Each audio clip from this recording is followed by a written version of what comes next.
Good morning and welcome to this webinar on resources for successfully exporting food and beverage products.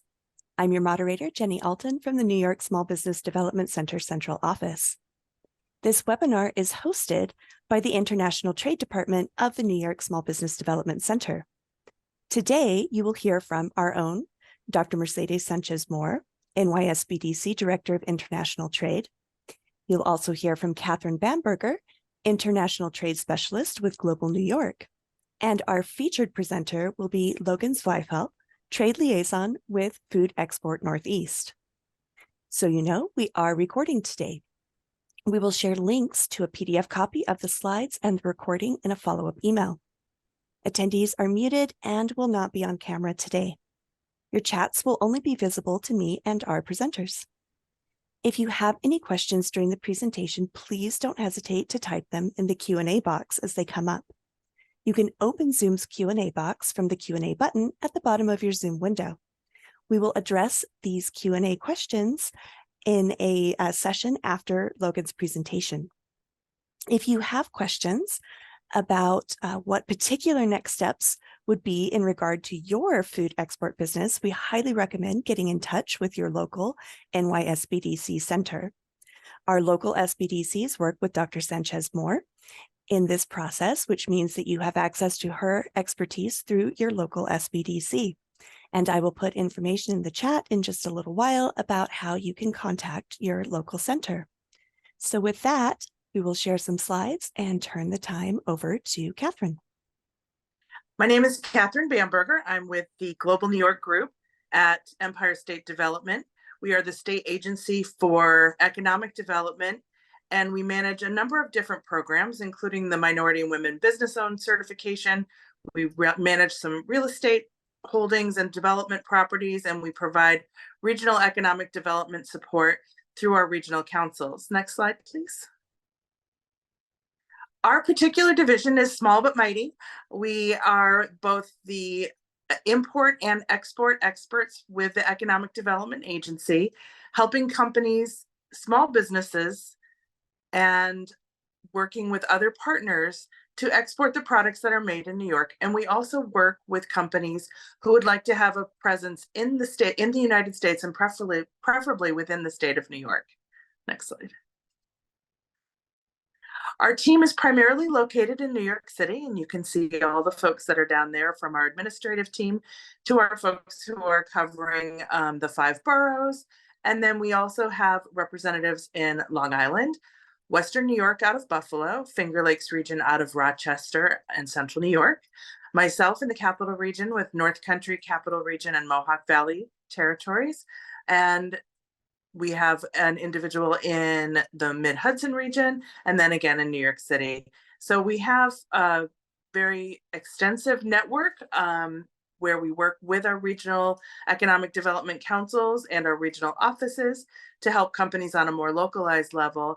And then we have the rest of our team available to provide backup counseling as well, and certain areas of expertise. Next slide. We also work with our stakeholders and partners, including at the federal, state, and local level, as I've mentioned. We also work with our chambers of commerce, with our international development agencies, U.S. Commercial Service, and of course, our friends at Food Export USA, who specialize in food and beverage services. Next. Over 95% of the world's population and 70% of the world's purchasing power is located outside of the United States.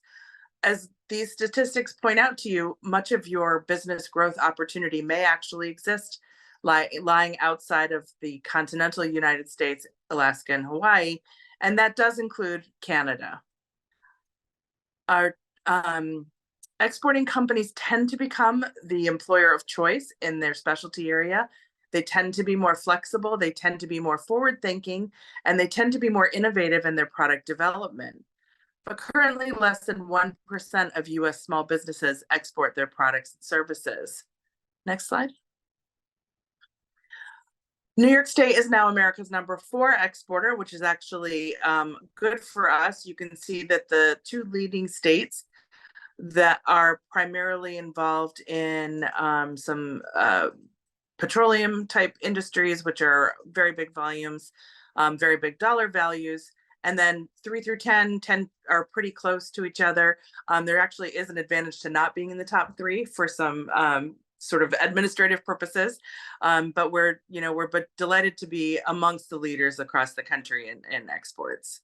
The next slide will show us, these are the kinds of things that we export. And again, our export statistics are based on dollar volume. And so our high value products such as antiquities, gems, etc., our jewelry industry, our aerospace parts tend to be one of our amongst our biggest exports. We also oftentimes will get credit, if you will, for being a port state. So products that actually leave New York ports are added into our numbers. So sometimes if you look at different sources, you'll find that our export statistics are a little bit variable. Next. As you can probably guess, our nearest trading partners, Canada, our next nearest neighbor, with the bulk of their population near our states, our biggest cities in Buffalo and outside of Plattsburgh. That's where their population centers are. We have a lot of cross-border trade that people don't even consider international because it's as easy as going to the next neighboring state. Obviously, Mexico with the trade agreement that we have between US, Canada, and Mexico, which facilitates free trade agreements with some other countries as well. But you can see that some of the other products that we have, gems and antiquities, will also influence some of our trading partners, such as Hong Kong and some of the other partners that you'll see there on the lists. Next. We do have foreign offices that we contract around the world. We have a few, Canada and Mexico, obviously, because they're biggest trading partners, and those are single country offices. The Europe, Caribbean, and African offices are multi-country offices that are managed out of, sometimes managed through a centralized office. And Israel, India, and China are additional offices that we have, where we have contracted with people on the ground in those countries to act as our representatives and to do research for you. So not only do they provide you with country market research, they will also look at your specific industry and then provide a list of potential partners for your exporting needs. Next. And that is our Export Marketing Assistance Program, affectionately known as EMAS, because we really do like our acronyms here in the government. We also have two grant programs. The State Trade Expansion Program is funded by the Small Business Administration, and the Global New York Program, which is funded by New York State. Next slide. As I mentioned, the Export Marketing Assistance Service is currently offered as a free service to companies that qualify in New York. And by qualifying, you need to be headquartered in the state of New York and producing your product within the state of New York. And you need to be a small business by the SBA standards. Next slide. The STEP program as a grant program is, again, to help small businesses even out the playing field by helping to support some marketing activities. Next slide.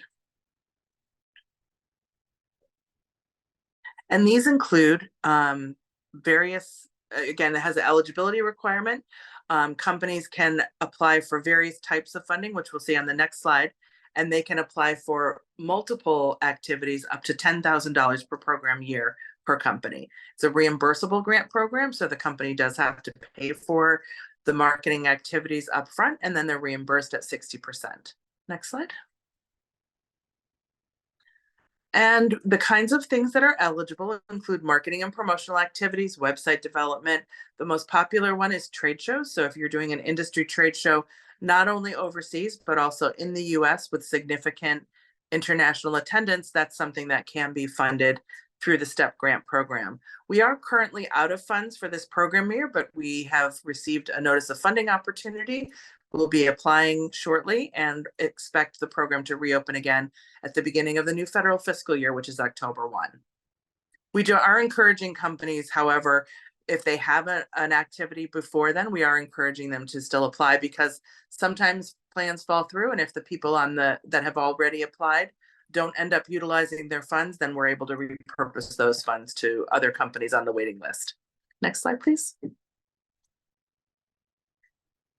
Similarly, the Global New York Fund provides grant opportunities, particularly for small businesses. In this particular case, we also are able to fund nonprofit organizations involved in international trade. And these involve chambers of commerce, international development, industry sector organizations such as trade groups, and other kinds of economic development organizations. Next slide. Similarly, a lot of the same kinds of requirements, and same kinds of activities. The not-for-profits are allowed to apply for larger funding, and they have a different reimbursement rate, and that's in service to their members, and their members must meet the for-profit company standards as well. Next slide. We also brought in all of those foreign officers to visit various cities around the state last June. We'll be repeating this in September, and it's a great opportunity to hear very specific information from our client or for our clients, specifically from our foreign office representatives. And we're delighted to have them come visit us again. Next slide. We also lead a variety of trade missions, and this year, or last fall rather, we did Israel and Canada, and next slide, as well as Mexico. And in November, they also went to India. And a lot of the companies not only benefit from visiting the foreign market and being supported by traveling with a group, but it's also a really great networking opportunity amongst the New York businesses who participate. Next slide. We've already passed the Arab Health, and Taiwan and Japan mission is happening as we speak. We also have an organization with our partners at U.S. Department of Commerce Commercial Service, Tradewinds in Turkey, as well as other locations in Europe, including Romania and Italy. As I mentioned, the export promotion tour is when our foreign officers will come and visit us again in September.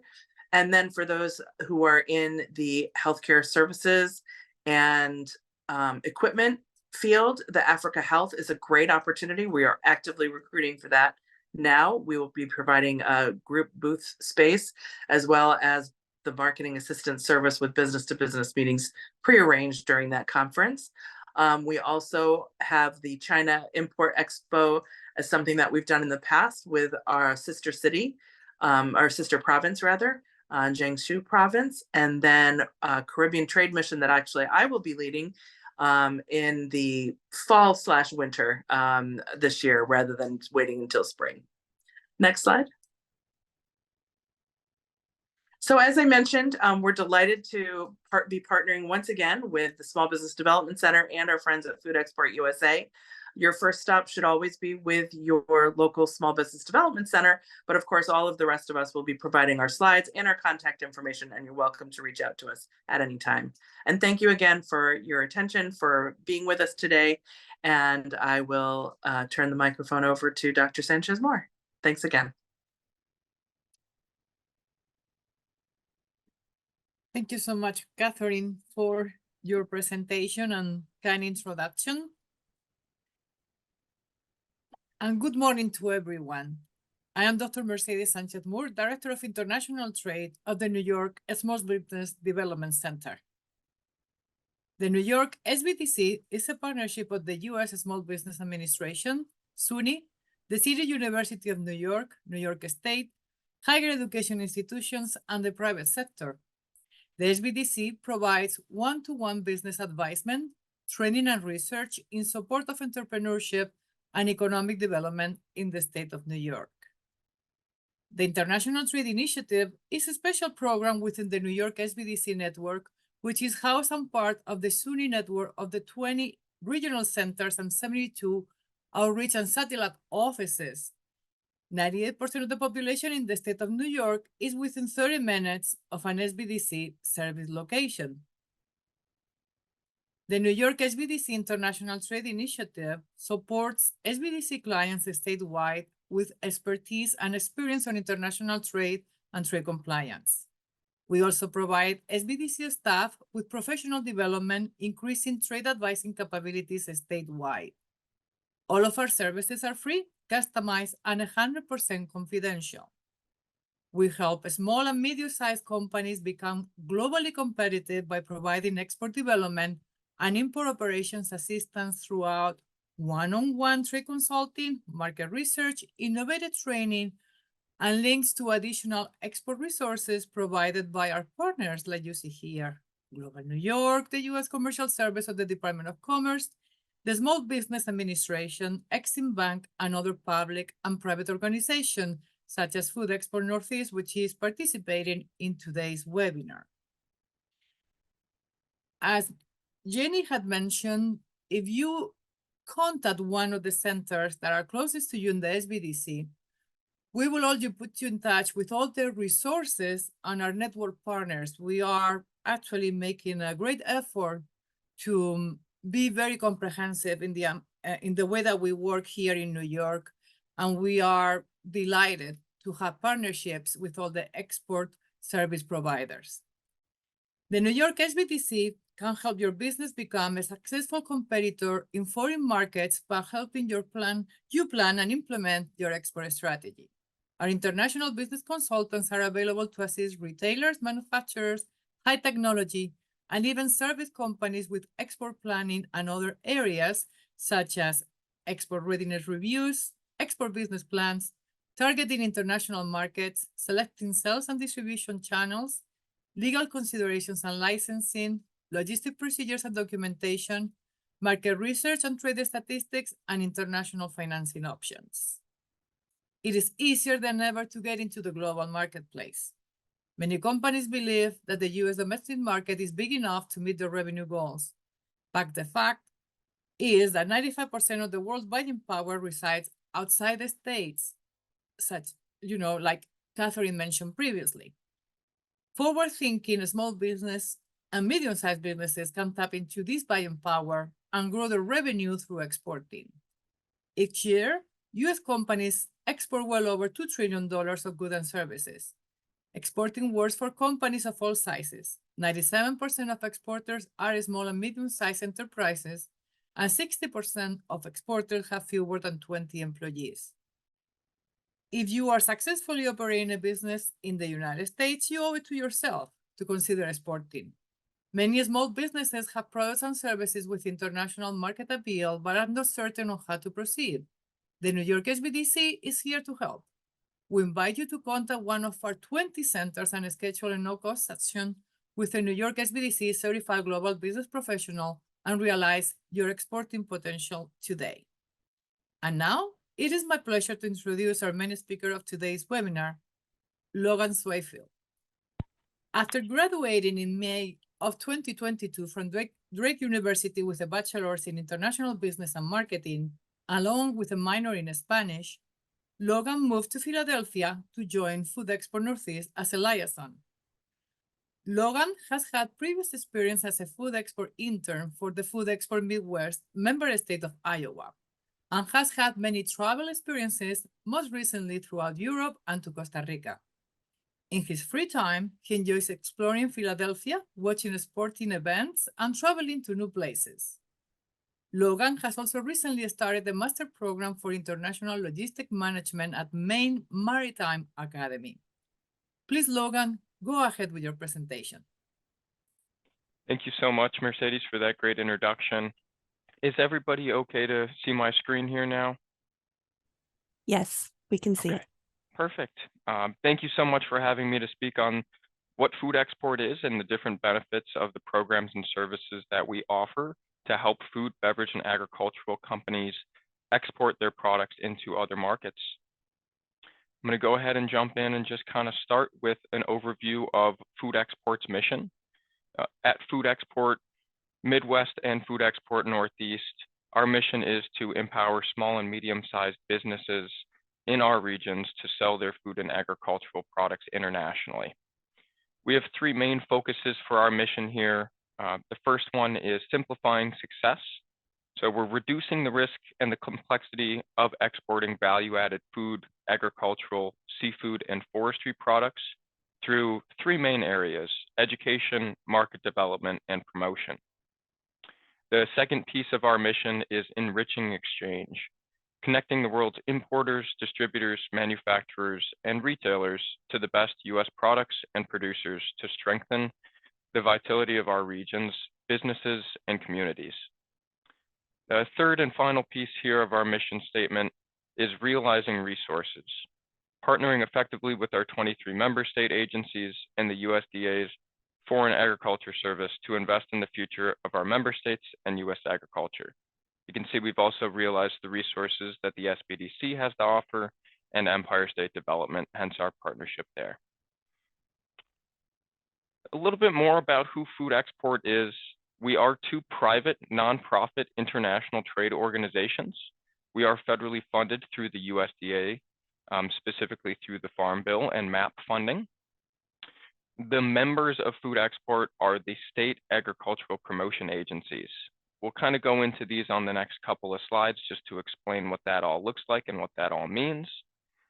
But it is our objective to work with small and medium-sized companies in the Midwest and Northeast regions, ultimately, again, to help them export their products successfully. We do focus on products that are value-added and consumer-oriented, and our members promote services to the companies within their states to really help with that collaboration aspect of things. We are governed by a board of directors that consists of different secretaries, directors, or commissioners from the departments of agriculture that our member states make up. If you're not familiar, Food Export does make up two of those state regional trade groups, SRTGs as we call them. Food Export Midwest is based out of Chicago, Illinois, and represents all of the states in blue. You can see Food Export Northeast in the red there, comprised of 10 different states. I'm based out of Philadelphia. That's where our headquarter office is for the Northeast. So between the two organizations, we've strategically partnered to pool our funds and resources in order to cover those 23 states. You can see we have counterparts down to the south and to the west. The Southern United States Trade Association, known as SUSTA, and the Western United States Trade Association, known as WSADA in green. On this slide here and the next, we'll kind of go into a little bit of the breakdown of the different states that we work with at Food Export Midwest. You can see it's a combination of different departments of agriculture, development authorities, or departments of development. So here are the 13 for the Midwest. And as Mercedes mentioned, I did previously intern for the Iowa Economic Development Authority, so that's how I started and began familiarizing myself with Food Exports and its resources. And then switching over to the Northeast here and those 10 member states that we focus on. We did kind of already get into this in different variations of the previous two presentations, but I do want to reiterate some of the benefits of exporting here. First and foremost, overseas markets are growing. When we look at exports of consumer food products, they're growing 3 times faster than sales here in the United States. They have soared in recent years in response to consumers' growing purchasing power and lower trade barriers. Exports of consumer-ready food products still suggest a long-term upward trend, having grown about 10% between 2016 and 2019. A little outdate, but we do see an increase of $6.3 billion, or nearly $1.6 billion a year in the growth of consumer food products in that time frame. When we look at number 2 here, we've got overseas markets that will continue to open. As of 2020, there have been 15 plus trade agreements with over 20 different countries that have been created to help decrease America's trade deficit and really to help decrease some of those barriers to trade. They have lowered many trade restrictions for U.S. products, giving U.S. exporters an unprecedented level of access to many international markets. And these reductions have also helped all U.S. agricultural exports, but mainly in instances that have been particularly advantageous for exporters of value-added food and agricultural products. There is actually a couple of different resources to find out what some of those trade agreements are. We have some information on Food Export's website, as well as the USDA's Foreign Agriculture Service website. For number 3 here, you can see that US manufacturers can gain a competitive advantage and already have a competitive advantage. Another contributor to the growth in the value-added food exports in the United States food exporters' competitive advantage is the food processing. US and Western Europe are considered to have the largest amounts of food and manufacturing centers around the world. Many US firms lead the way in adopting new technologies and in meeting the ever-changing consumer demand and trends. So this makes it a lot more able to customize their products for those foreign market orders. Many are able to supply different types of food products that are most in demand, including convenience foods like home meal prep, replacement items, private label products, and niche type products such as organic and functional products. For number 4 here, supporting the US agricultural economy, consumer preferences shaped primarily by incomes and changing lifestyles, as well as evolving cultural preferences, largely determine the items available in grocery stores and different markets around the world. In developing countries and developing markets, higher incomes result in diet upgrades with increased demand for meats, dairy products, and other high-value food products. These include packaged cereals, pastas, oils, and other items used in meal preparations. Of course, with number 5, you can increase your sales and income by exporting. This statistic was showcased in the previous 2 slides, but to reiterate, 95% of the world's population resides outside of the United States. So there is a ton of opportunity outside the United States once you've kind of found your loophole here and your foothold here in the United States domestic market. Diversifying your market risk and offsetting lags in the domestic demand is also a benefit of exporting. By producing at capacity, fixed costs are lowered per unit, so you get into more of the economies of scale, in addition to the fact that if domestic demand is lagging, some of those other legs might not have reached other foreign markets yet. And last but not least, with number 7 here, you can extend your product life cycles. Trends tend to take time to reach all the way across the world. So if a trend is kind of seeing the end of the life cycle here in the United States, maybe it's just beginning down in the Caribbean. So there's a lot of different opportunities and benefits of exporting.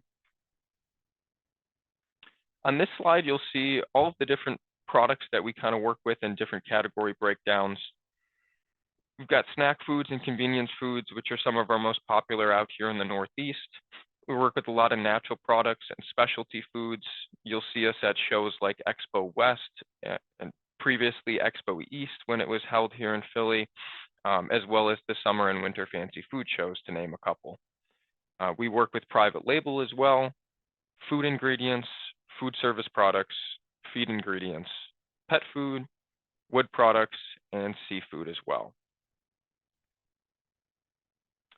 We do have a list of in-market representatives here. We do have roughly 19 in-market representatives that strategically cover different countries and regions around the world.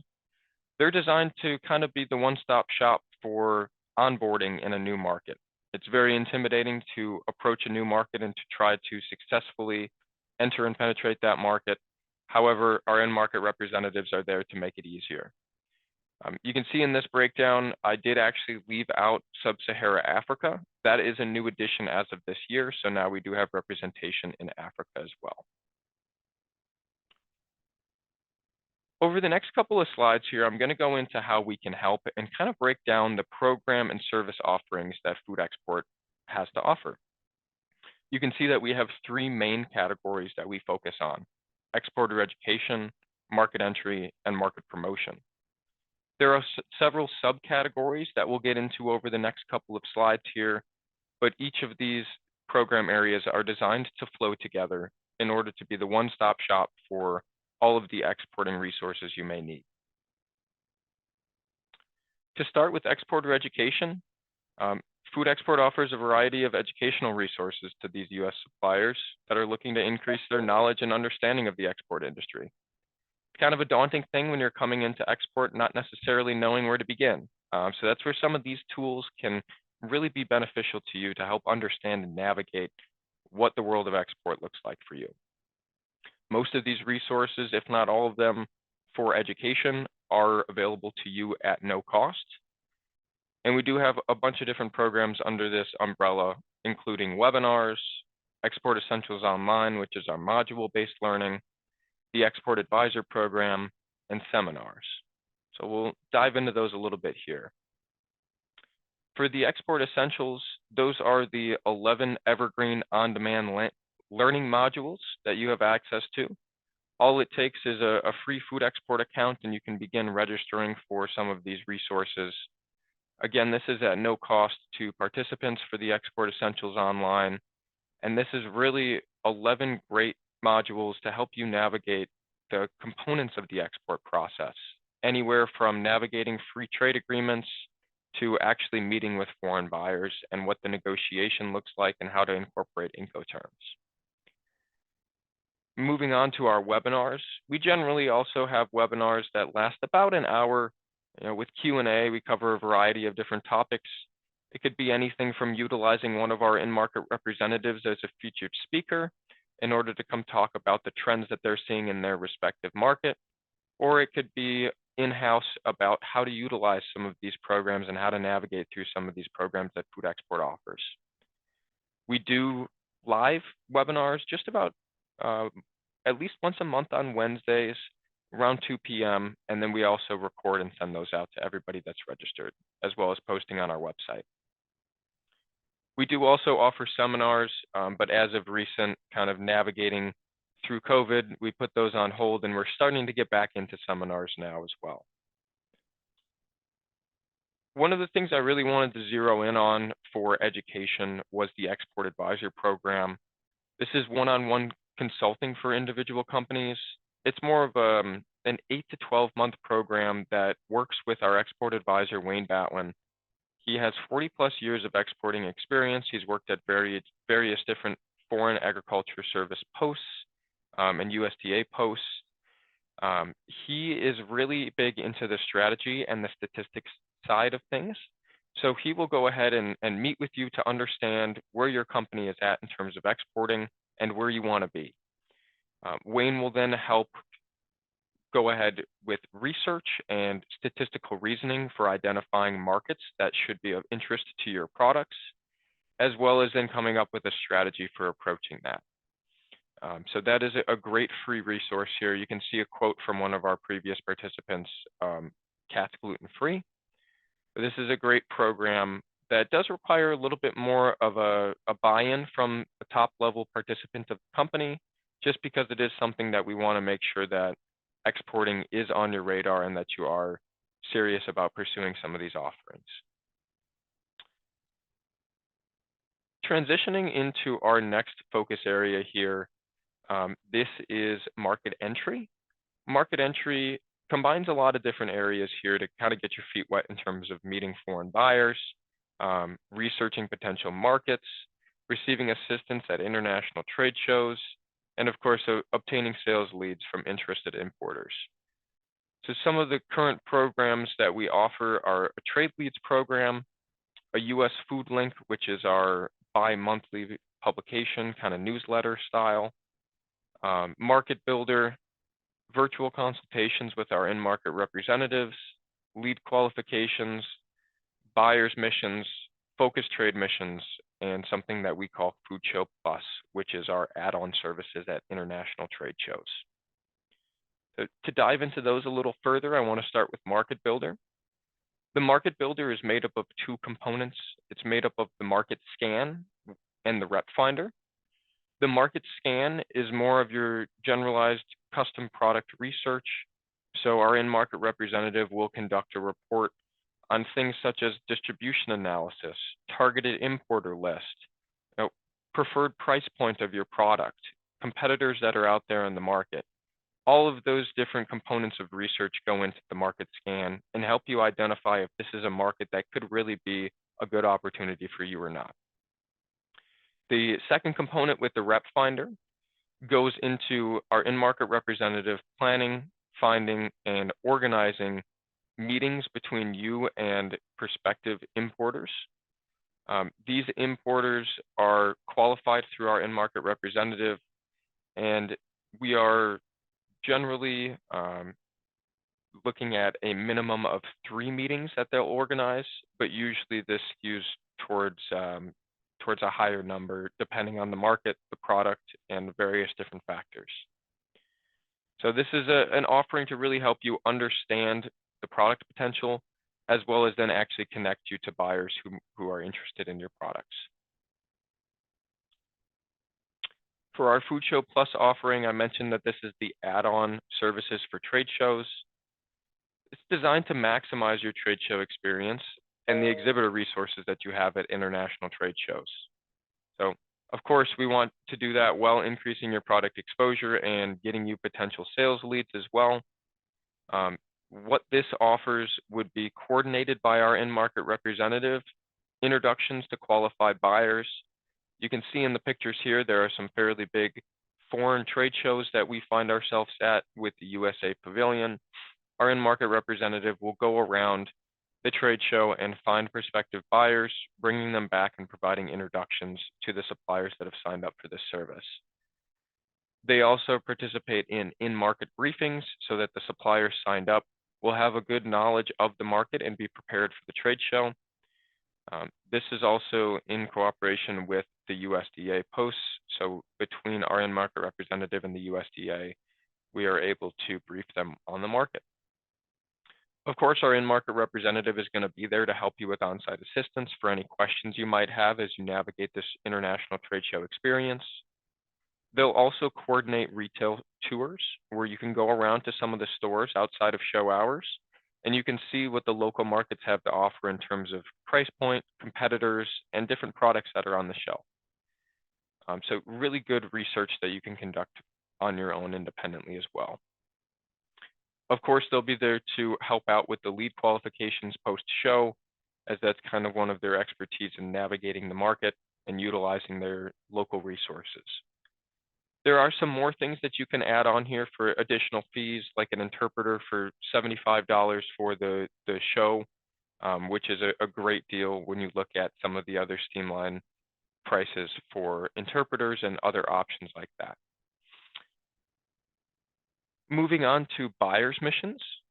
Buyer's missions are the best way for U.S. suppliers to meet foreign buyers in a domestic setting.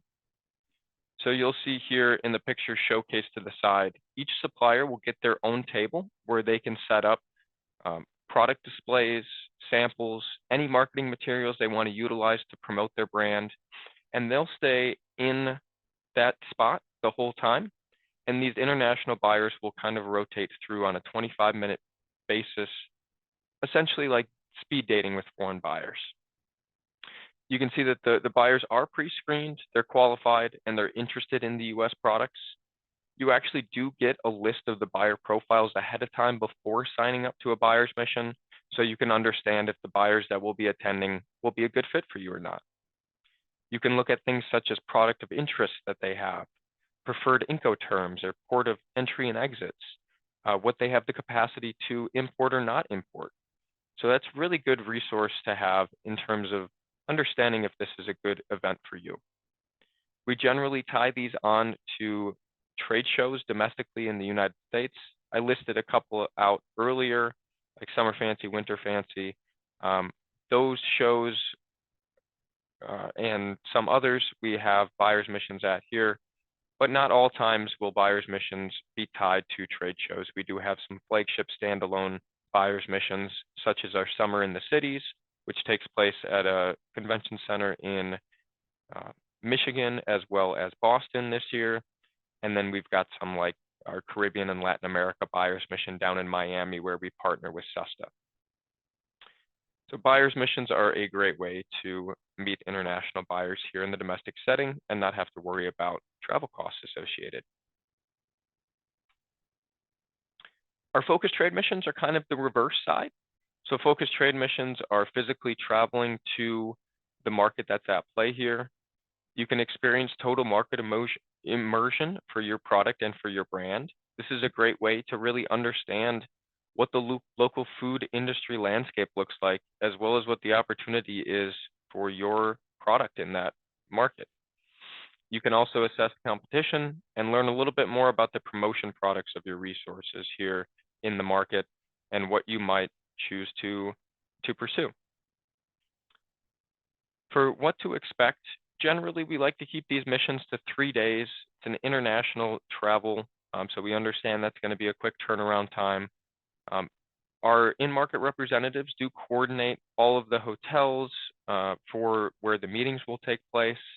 They'll coordinate transportation to and from retail store tours and other events that are taking place, in addition to coordinating that market briefing, as I mentioned, the retail tours, and then of course the one-on-one meetings with foreign buyers. Different from our buyers missions, our focused trade missions do not have a set list of predetermined buyers.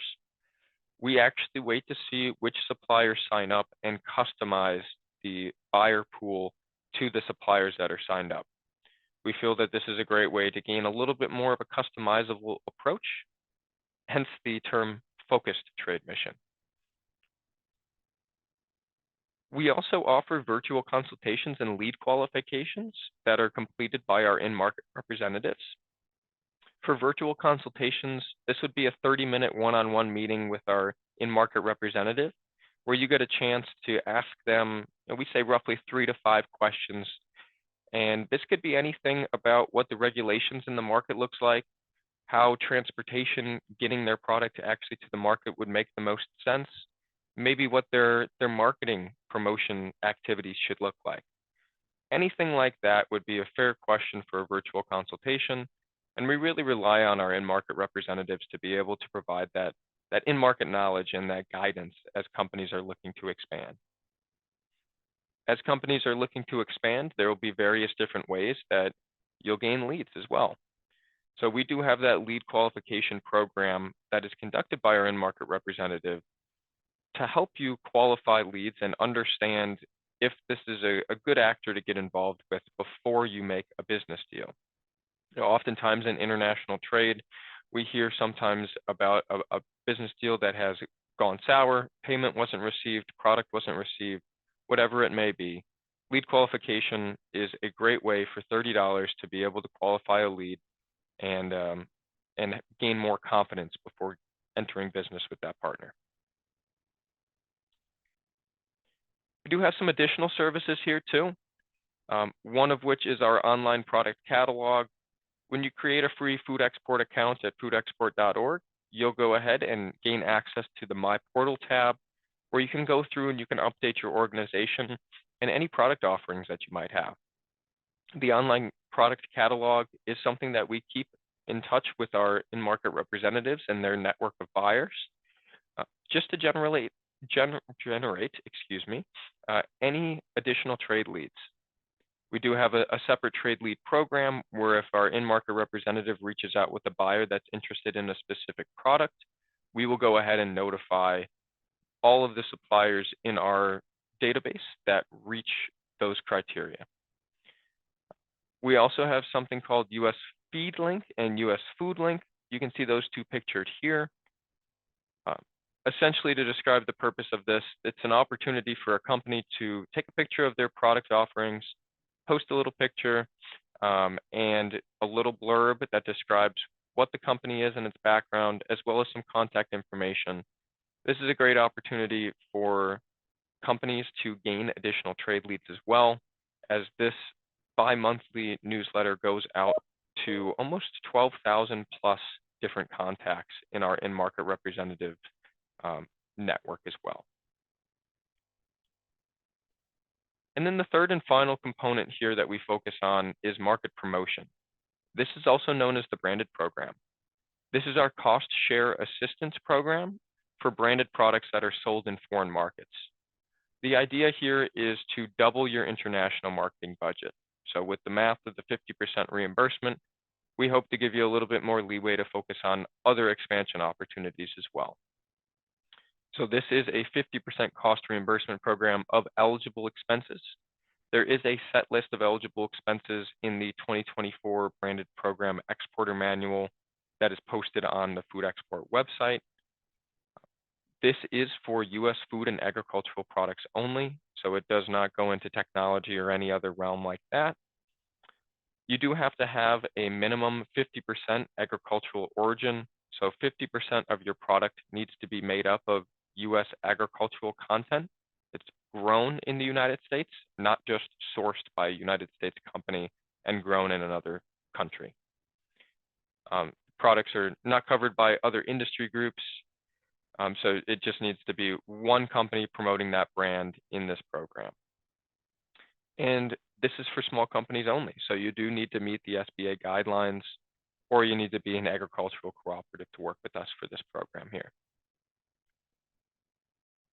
We kind of touched on some of the requirements, but just to kind of reiterate, the activities for this program do need to be approved in advance. So there is an application process. You'll begin with about a 5 to 10 minute pre-qualification form. Once that's submitted, our branded team reviews and you gain access to the formal application where you map out your projected expenses for that year by country. We call that making a country marketing plan.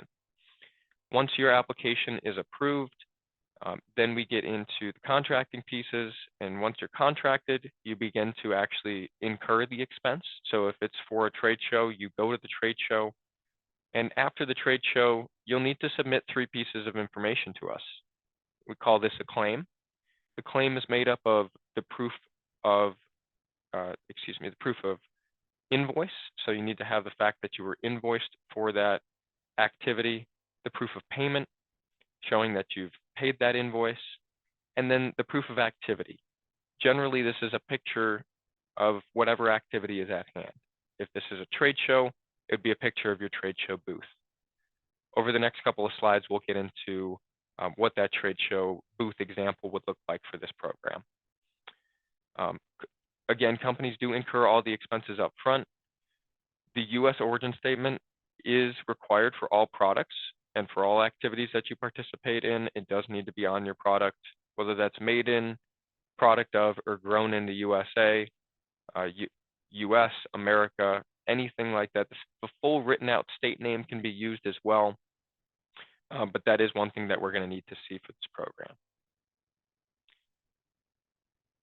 There are a ton of different eligible expenses, but I just wanted to highlight a couple of them.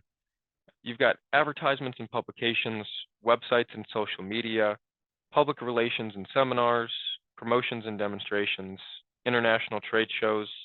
For international trade shows, you can actually get reimbursed for trade show traveling costs. So that could be up to 2 company employees. Per the Fly America Act, you can get reimbursed for your flights.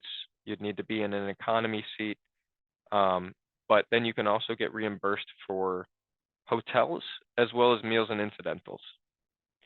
Again, that is for 2 company employees for international travel. There are certain trade shows in the US here that are on a set list of domestic approved trade shows that we can reimburse for. You can also get reimbursed for foreign compliant and packaging. When you're looking at the different labeling, whether that's stickering, graphic design work to redesign the label, or if it's through a third party, the physical labor to relabel those products, all can be included in this program. And last but not least, I wanted to showcase that freight for sample shipments, both domestically and internationally, are eligible in this program as well. So everything does need to target, for the most part, needs to target an international audience when it comes to the websites and social media and other actions like that. For this trade show expenses example here, you can see that booth costs, so in terms of securing the booth, would be 50% reimbursable. If you had any rented equipment like tables, chairs, or lights, that could also be considered an eligible expense. I mentioned those freight costs for shipping samples. If you're doing a temporary signage, interpreters and translators for the shows. Also, if you're hiring a part-time contractor, that would be acceptable as well. We have giveaway items. with a maximum of up to $2 per individual giveaway item. And of course, you can't be selling those, hence the term giveaway item. You must exhibit in the USA Pavilion unless if you've gained prior approval. And for trade show expenses internationally, that travel for 2 company representatives is eligible.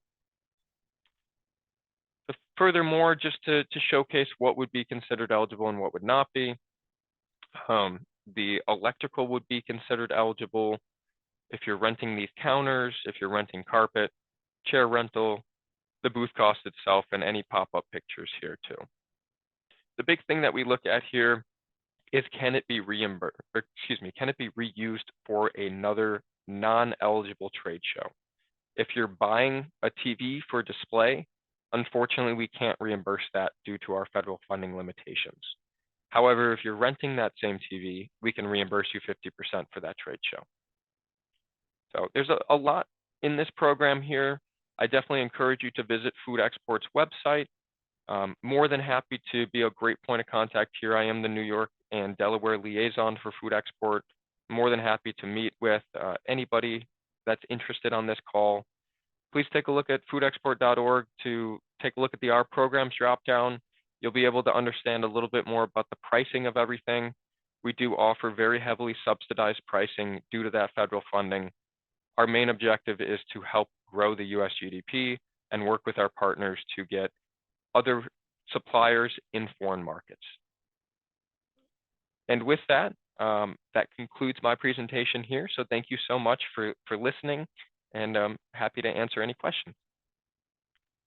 Wonderful. Thank you so much, Logan. If anyone would like to ask some questions at this time, we do have the Q&A box and also chat open. So I'll turn the time over to Mercedes here to give us a few remarks while we give people time to put their questions in those locations. Yes, I really thank you, both Logan and Catherine, for your partnership and participating in this webinar. Logan, that presentation was super informative. I do have a question for you, because normally we say food, but I'm beverage industry, and I haven't seen any specifics related for wineries and distilleries. Are they part of your program as well? Yes, so we do work with beer, wine, and spirits. We do have certain programs. We're starting to grow our program offering for that category, but we do have buyers that are interested in those products that participate in our buyers missions. In addition to, if you wanted to do a market builder and find a specific representative in a market, we can customize the buyer pools to whatever company signs up for that. So we do have offerings for that as well. And they could participate in your 50% co-share programs? That is correct, yes, as long as it's coming with 50% or more U.S. agricultural content. So if the grapes for a winery, for example, would be grown in California, we can totally work with that. You would just need to be headquartered in order for the funding. You would need to be headquartered in one of our 10 Northeast states, or for the Midwest funding, you'd need to be in one of those 13 Midwest states. Awesome. That's what I need to know, because I do have some clients, so I'm very happy. I'm gonna contact them, and you can expect a call from us. Awesome. I'm looking forward to it. Great. So one of the points to be made, though, is that amongst all the programs, they cannot be commingled for the same activities. So if you get 50% reimbursement from Empire State Development's Global New York program, you can't get the other 50% from Food Export. So there are some nuances that distinguish between all of the programs and services. That's our job to help the companies figure that out. But you can't use different fundings for the same activity. All right. And Logan, they say here, I'm not sure if I missed it, but did Logan share his contact information? I actually did leave that out of the thank you slide here. So I'm more than happy to put that in the chat here to everybody. Otherwise, we do have contact information on foodexport.org. If you go to the About page and then the Liaison tab, all of our 6 liaisons will be present there. But I'm going to type that into the chat here real quick. Thank you for that. And they can also, again, I will be more than happy to connect clients to both Catherine and Logan. We work with clients closely. We do joint counseling. We are constantly referring services. So wherever you go in the network, you know, you can get to the point that you need to. The other question that I have is, where will I go to apply? Again, I will appreciate if you contact SBDC, we can start the whole process and then work with Logan and then try to see what are your needs, you know, what is the product, and sometimes the SBDC can also help you finding financing services other than the grants that are available. So please go and get in touch with your closest SBDC center and request international trade counseling. You can mention my name directly. I am the director of the International Trade Initiative. Thank you. Right, I'm going to just drop that link again in the chat for anyone who is interested in getting in touch with their local SBDC. You can use that page on our website to find the nearest center to you, and then you'll find a link there for an online form that you can sign up for advising services. And like Mercedes said, we are more than happy to connect you with all of these fantastic services and to help you prepare for applying for these services. Okay, I think that is all of our questions at the moment then. So we will wrap up for today then. Thank you so much, Logan. Thank you, Mercedes and Catherine. And we do have a follow-up survey. So if you have a few moments to give us some feedback, we love getting feedback from our attendees to hear about how you thought the webinar went and also other topics that you would like to know more information about coming up in the future. Remember that you will get a follow-up email that will have a link to the slides from today's presentations, as well as the recording. And with that, we will wish you a lovely day and sign off. Goodbye, everyone.